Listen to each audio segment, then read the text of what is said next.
బ్యారేజీలో 1.6 కిలోమీటర్ల పొడవున్న బ్యారేజీలో 85 పిల్లర్లున్న బ్యారేజీలో ఈ ఒక్క పిల్లర్ కాడ సమస్య వచ్చింది. ఈ ఒక్క పిల్లర్ కాడ వచ్చిన సమస్యను కూడా మీ అందరికి తెలుసు. మేడిగడ్డ బ్యారేజీ అనేది కాళేశ్వరంలో ఉండే 100 కంపోనెంట్లలో 100 అంకాలలో ఒక అంకం.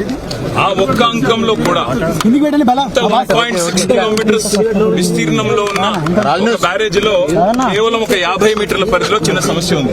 ఇప్పుడు మేము గౌరవనీయులైన ఇంజనీర్లతో ఇరిగేషన్ ఎక్స్పర్ట్స్ తో కలిసి వచ్చినాము.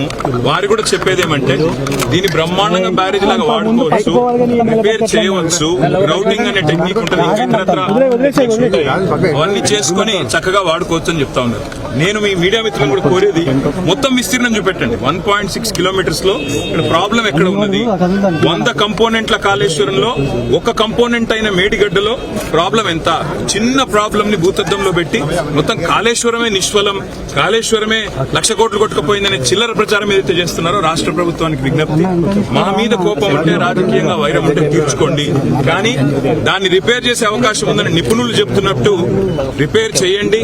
వచ్చే వానాకాలంలోగా ఈ మేడిగడ్డ బ్యారాజ్ను కూడా మరమ్మతులు చేసి పునరుద్ధరించి దిద్దుబాటు చర్యలు తీసుకొని అవసరమైతే బాధ్యుల మీద చర్యలు యాక్షన్ కూడా తీసుకొని రైతులకు మాత్రం న్యాయం చేయండి. ఇప్పటికే నీళ్లు లేక పంటలు ఎండిపోయే పరిస్థితి కరీంనగర్ లో వచ్చింది, ఇతర జిల్లాల్లో వస్తా ఉన్నది. తప్పకుండా మీరు నీళ్లు కనుక లిఫ్ట్ చేస్తే లాభం జరుగుతుంది. ఆ పని చేయాలని విజ్ఞప్తి. అదేవిధంగా అధికారులతో నిపుణులతో కమిటీ వేయండి, రిపోర్ట్ తీసుకోండి, సత్వరమే దిద్దుబాటు చర్యలు చేపట్టి వరద వచ్చే నాటికల్లా బరాజ్ను మళ్లీ సేఫ్ స్టేట్ కు తీసుకురండి అని చెప్పి మా డిమాండ్. రైతుల మీద పగబట్టకండి, రాష్ట్రం మీద పగబట్టకండి. పగబడితే కోపం అంటే రాజకీయంగా మా మీద తీర్చుకోండి, ఇబ్బంది లేదు. కానీ ఇవాళ 1.6 కిలోమీటర్ బరాజులో 50 మీటర్లలో సమస్య ఉంటే అదేదో ఎప్పుడూ జరిగిందన్నట్టు మాట్లాడడం కరెక్ట్ కాదు. అడెం ప్రాజెక్ట్ ఇదివరకు మీరు కాంగ్రెస్ గవర్నమెంట్ లో ఉన్నప్పుడు కట్టినారు, 2 సార్లు కొట్టుకొని పోయింది. గుండ్లవాగు 2 సార్లు కొట్టుకుపోయింది. ఎన్నో ప్రాజెక్టులు 1-2 గదులు చెప్తే సాగర్ లో లీకేజీలు వచ్చినాయి, శ్రీశైలంలో వచ్చినాయి. కానీ మేమన్నాడు రాజకీయంగా మాట్లాడలేదు. కానీ ఈ రోజు ప్రభుత్వానికి కోరేది నిపుణుల సలహాలు తీసుకోండి, పునరుద్ధరించండి, రాజకీయం బంద్ చేయండి. మీరు అధికారంలో ఉన్నారు, దయచేసి దిద్దుబాటు చర్యలు తీసుకొని సత్వరమే రిపేర్ చేయాలని